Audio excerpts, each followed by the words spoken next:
Halo semuanya, kembali lagi ke channel Sinar Berkat JZ.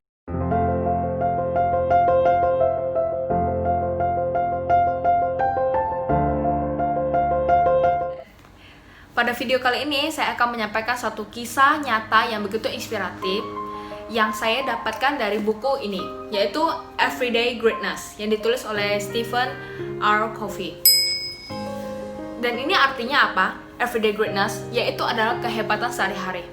Apa sih yang selama ini kita anggap sebuah kehebatan? Selama ini kita menganggap kehebatan itu adalah sesuatu yang bersifat heroik, yang contohnya itu ilmuwan yang menciptakan penemuan yang begitu luar biasa, yang begitu hebat, begitu penting. Lalu kita mengatakan, oh itu kehebatan. Atau mungkin seorang atlet, atau seorang wiraniagawan, atau seorang pemusik, seorang aktor yang mencapai prestasi yang begitu mengagumkan, yang bisa mendapat medali emas, perak, perunggu, senasional, se-internasional. Wah, kita mengatakan itu kehebatan yang begitu luar biasa. Dan semua prestasi-prestasi itu ditampilkan di TV-TV, media sosial sebagai sebuah kehebatan yang mendapatkan begitu banyak perhatian dan pujian. Tapi apakah kalian tahu, ada juga kehebatan yang mungkin sifatnya itu lebih tenang, yang sifatnya itu tidak menonjol di TV-TV maupun media sosial. Kehebatan apakah itu? Ini disebut kehebatan sehari-hari. Kehebatan sehari-hari ini berkaitan dengan watak dan karakter dari pemiliknya. Kehebatan sehari-hari ini masuk ke dalam kehebatan primer, karena dia itu berkaitan dengan watak dan karakter, bukan kehebatan yang bersifat sekunder. Apa maksudnya? Kehebatan sekunder itu berkaitan dengan gengsi, dengan kedudukan, jabatan, kekayaan, dan itu terjadinya itu cuma sekali dua kali dalam hidup kita. Contohnya kehebatan sekunder itu seperti kita mendapatkan jabatan sebagai CEO atau manajer gitu, yang begitu hebat dan sangat menonjol di sosial media, dan begitu hebat orang melihat, wah kamu bisa dapat jabatan seperti itu. Atau mungkin kita mendapatkan status orang terkaya di dunia, atau orang terkaya di Jakarta misalnya. Atau kita adalah seorang atlet yang, oh kita mendapatkan medali emas yang mewakili Indonesia. Itu adalah kehebatan sekunder. Tapi kehebatan sehari-hari adalah kehebatan primer, yang itu terjadi di setiap hari, yang berkaitan dengan karakter kita. Kehebatan sehari-hari itu ditunjukkan dari kebaikan-kebaikan yang kita lakukan, bukan dari status maupun gelar. Kehebatan sehari-hari ini menunjukkan sosok dari penyandangnya, dan juga menunjukkan kerendahan hati dari orang tersebut. Kalau kita mau menjabarkan seperti apa sih kehebatan sehari-hari itu, dicontohkan dari siapa sih itu, mungkin kita akan menjabarkannya dengan orang-orang yang kita kenal secara pribadi. Misalnya kita mengenal seorang petani, dan kita mengatakan dia itu seorang pahlawan dari kehebatan sehari-hari, karena dia sudah bertahun-tahun bekerja, bercocok tanam, membanting tulang, dan dia tetap menafkahi keluarganya meskipun kehidupan begitu susah, ekonomi begitu susah. Dan bahkan mungkin dia masih memperhatikan tetangganya. Kalau tetangganya butuh bantuan, meskipun sesibuk apapun, dia tetap membantu tetangganya. Atau mungkin kita akan menggambarkannya dari seorang ibu yang kita kenal, seorang ibu yang tahu kalau dirinya itu tidak sempurna, tetapi dia tetap mau memberikan yang terbaik. Dia tetap mau memberikan cinta tanpa pamrih kepada anaknya, apapun keadaan anaknya. Kehebatan sehari-hari adalah kehebatan yang terjadi setiap harinya, dan ini terjadi karena kita menjawab satu pertanyaan penting, yaitu apakah kita mau tetap diam atau kita mau turut berkontribusi memberikan yang terbaik dalam diri kita. Saya akan menceritakan satu kisah, yaitu pemain selo dari Sarajevo yang bernama Vedran Smilovic. Sarajevo ini adalah ibu kota dari Bosnia dan Herzegovina. Seperti di peta ini, di kota Sarajevo ini terdapat sejarah yang begitu memilukan. Jadi pada tahun 1992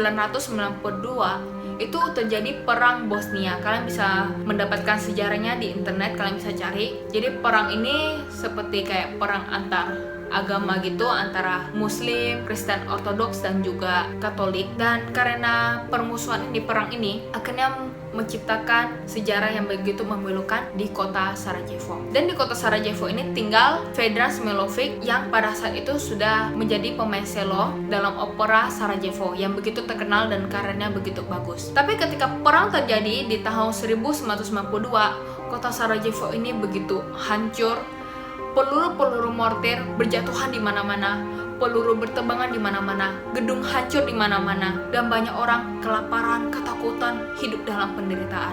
Dan salah satunya Vedran Smilović ini. Pada tanggal 27 Mei 1992, ada segelintir toko roti yang masih menyediakan sedikit dari tepung terigu yang bisa untuk membuat dan membagikan roti-roti kepada orang yang kelaparan. Jadi pada pukul 4 sore, orang-orang tuh sudah pada antri. Jadi di jalanan itu ada antrian yang begitu panjang. Orang mengantri untuk mendapatkan roti karena mereka begitu kelaparan. Tetapi di antrian yang panjang itu, pas di tengah-tengah dari antrian itu ada sebuah peluru mortir yang jatuh dan meledak di situ.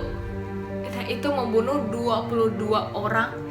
Dan itu darahnya, dagingnya, tulangnya itu, itu menjadi menyebar di mana-mana. Itu suatu pembunuhan yang sangat sadis. Dan dekat toko roti itu ada rumah apartemen tempat di mana Vedran Smilović itu tinggal. Dan dari jendelanya itu, Vedran ini melihat pembunuhan besar-besaran itu. Dan ketika dia melihatnya, dia merasakan di hatinya itu ada gejolak. Ada sesuatu yang mengatakan kalau dia itu tidak boleh diam saja di dalam rumahnya. Mungkin kalau kita di posisi Vedran Smilović, mungkin semakin kita melihat kejadian pembunuhan tersebut, kita semakin takut. Kita semakin mau tinggal di rumah karena kita tuh takut mati. Kita mau di tempat yang aman, dan yang tempat paling aman adalah rumah kita. Tapi tidak dengan Vedran Smilović. Dia merasakan hatinya itu bergejolak, mengatakan kalau dia itu tidak boleh tinggal diam saja. Dia harus memberikan sesuatu. Dan yang memberikan sesuatu itu bukan berarti barang, tapi apa yang terbaik dalam dirinya. Apa yang paling terbaik dari dirinya Vedran Smilović ini adalah bermain musik.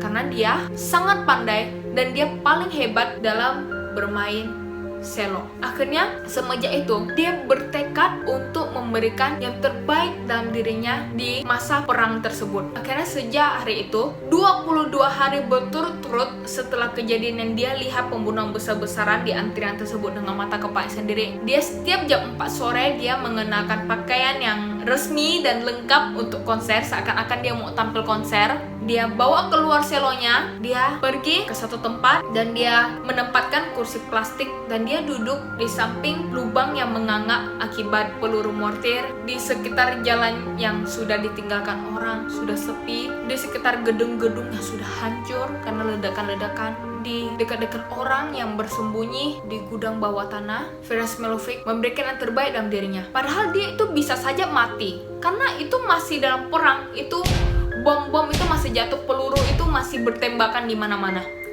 Tapi dia nggak bisa diam, dia ikut kata hatinya, dan di tengah, di ruang terbuka begitu, dia bermain musik dengan terang-terangan. Dan musik yang ia mainkan pada saat itu adalah Adagio in G minor. Kalian juga bisa dengar musik tersebut di link di bawah yang saya akan berikan. Kalian juga bisa dengar di YouTube, dan itu videonya sudah dilihat oleh 38 juta orang. Dan musik ini adalah salah satu dari musik klasikal yang paling memilukan dan paling mencekam di panjang musik klasikal yang ada. Dan saat itu Vedran Smilović memainkannya untuk menghormati orang-orang yang sudah tewas. Dia menghormati martabat manusia yang tewas karena perang ini. Dia juga menumpahkan rasa amarahnya, rasa cintanya, dan juga dia mengungkapkan perdamaian dari permainan musiknya. Dan ini bukan cuma satu hari ya, ingat, ini 22 hari berturut-turut. Dan yang luar biasanya lagi dan yang ajaib, selama 22 hari tersebut Vedran Smilović tidak pernah terluka sedikit. Wow, sungguh luar biasa. Koran-koran pun mulai menceritakan keberanian dari pria ini. Koran ini dibaca oleh komposer Inggris yang bernama David Wilk, dan ini sangat menggugah hati dari David. Dan akhirnya karena keberanian dari Vedran Smilović ini, David pun juga memutuskan untuk bermusik. Dan akhirnya dia mengubah sebuah lagu untuk pemain cello tunggal yang berjudul Cellist of Sarajevo, pemain cello dari Sarajevo. Dan di dalam lagu ini dia menumpahkan segala amarahnya, segala rasa cintanya, dan juga rasa persaudaraannya dengan Vedran Smilovic. Lagu dari Celeste of Sarajevo ini juga kalian bisa dengarkan di link deskripsi di bawah, yang sudah dimainkan oleh seorang pemusik juga bernama Yoyoma. Kalau kalian dengar, saya sudah dengar, itu begitu rasanya, itu kita bisa merasakan bagaimana perasaan di masa perang saat itu betul-betul bassnya sangat terasa dan sangat mencekam.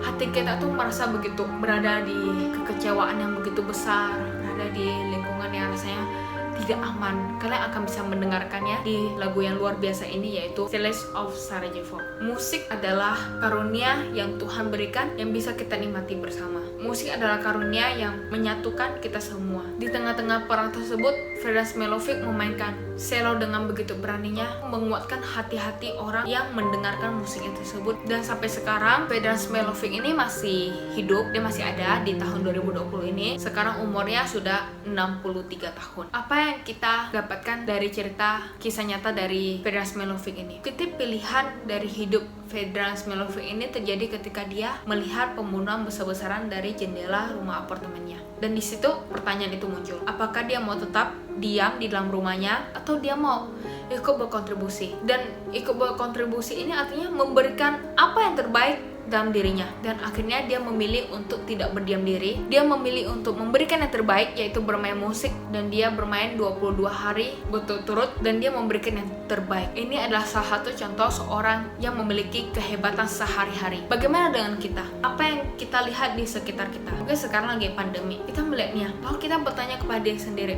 apa yang bisa kita lakukan untuk sekitar kita? Apa yang bisa kita berikan untuk menjadikan sekitar kita menjadi lebih baik? Apakah kita mau tetap diam saja? Ingat, kehebatan sehari-hari itu terjadi ketika kalian memilih setiap harinya untuk berkontribusi, untuk memberikan yang terbaik dalam diri kalian. Dan kalian tidak cuma terima, tidak cuma pasif, tapi kalian mau turut aktif dalam dunia ini. Terbaik dalam kasus ini bukan lebih baik dari orang lain ya, tapi terbaik dalam versi diri kita. Apapun itu, mungkin bisa jadi menggambar, atau mungkin bisa jadi menyanyi, apapun itu. Mungkin bermain musik juga sama dengan Vedran Smilovic, tapi apa sajalah yang bisa kalian berikan untuk menjadikan sekitar kalian dan dunia ini untuk menjadi lebih baik. Mulailah tanyakan ke dalam hati kalian, apa sih yang diharapkan dari hidup ini dari kita? Apa sih keahlian terbaik kita? Maka hati kecil Anda akan bisa memberikan jawaban tersebut. Mari kita turut menjadi salah satu pahlawan dari kehebatan sehari-hari, turut berkontribusi dalam kehidupan sehari-hari kita dan memberikan yang terbaik dalam diri kita, seperti Vedran Smilovic dan juga beberapa orang lain yang akan saya ceritakan setelah dari video ini. Terima kasih sudah menonton video ini. Semoga bisa menginspirasi kalian dan menjadikan kita pahlawan dari kehebatan sehari-hari. Have a great day and be blessed for others. Bye!